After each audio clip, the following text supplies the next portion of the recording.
beside the green, green grass. Swing, swing, swing the spinning step. You'll wear those shoes and I will wear that dress. Oh, kiss me beneath the milky twilight. Lead me out on the moonlit floor. Lift your open hand, strike up the band and make the fireflies dance. Silver moon sparkling, so kiss me.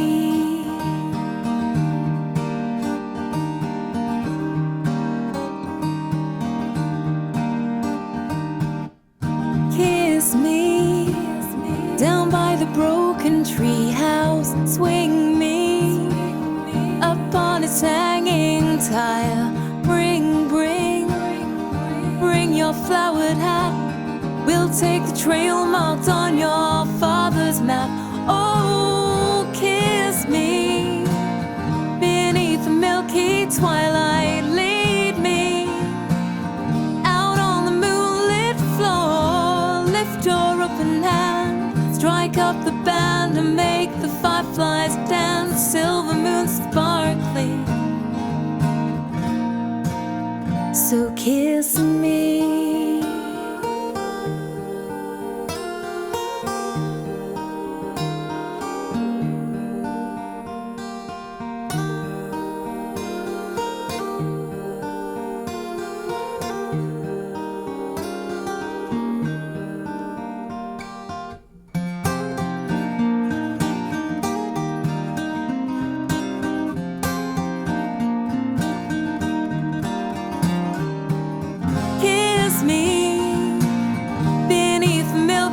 Twilight, lead me out on the moonlit floor. Lift your open hand, strike up the band and make the fireflies dance. Silver moon sparkling, so kiss me.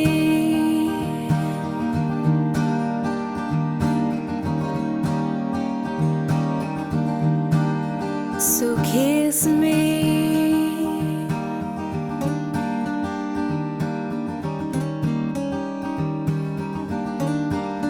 So kiss me.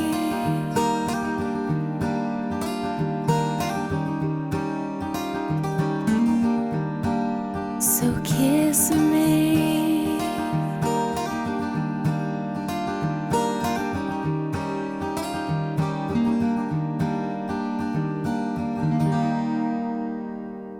Hello, hello. Welcome back. So you have now played the chromatic exercise to get your coordination better. You apply that rhythm of the verse of Kiss Me to the chromatic and sweeping exercise.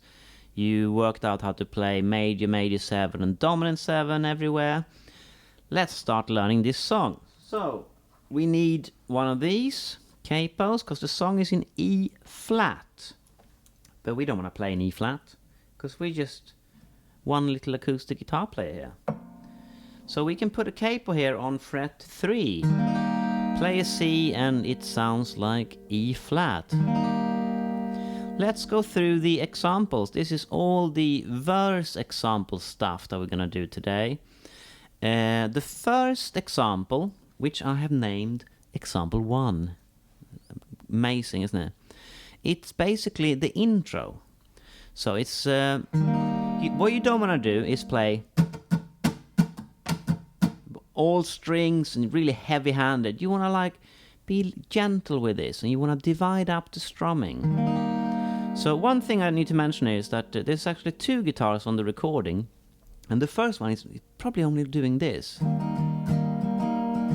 So it's not playing that string there. But if we play this on our own, we want that string once in a while. So this has been slightly modified to work on one guitar. So instead of hitting all strings there, we just hit those 3 and then the bass note. And then the top ones. And then the bass note again.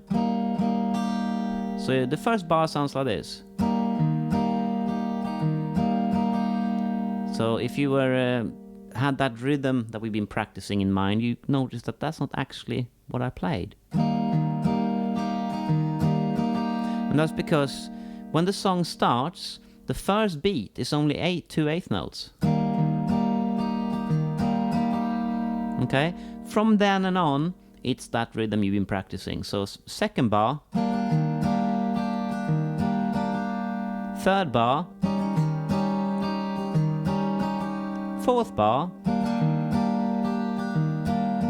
and the strumming is divided up in the same way all the time. So not the bass note, then the bass note, middle again, high strings, bass note there, beat 4, so 3 strings, lower, and then top strings again. So the whole example sounds like this slowly.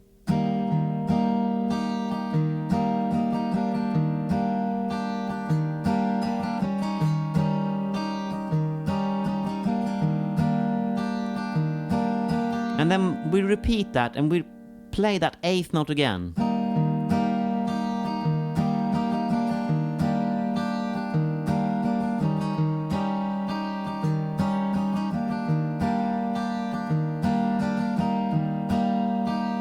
Okay? And that's just an exercise. When the song starts, the intro is actually only the first time. And then when the intro repeats, which it does, we play on the C.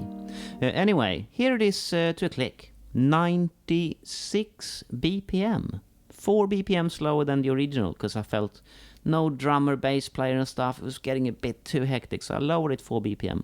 Sounds like this.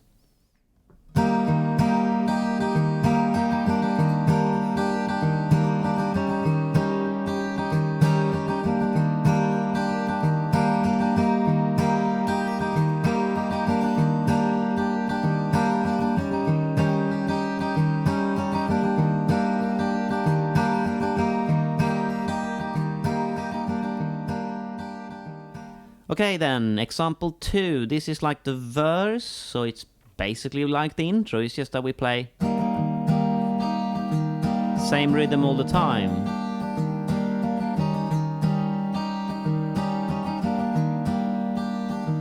And then we stop there. And then play it from the top again.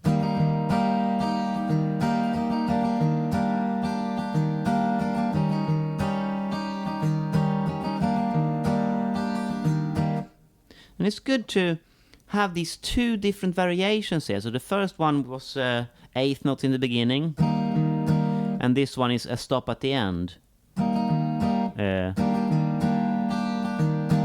So that will fine-tune then the main bit that you're practicing, which is and dividing up that strumming. Sounds like this to a click.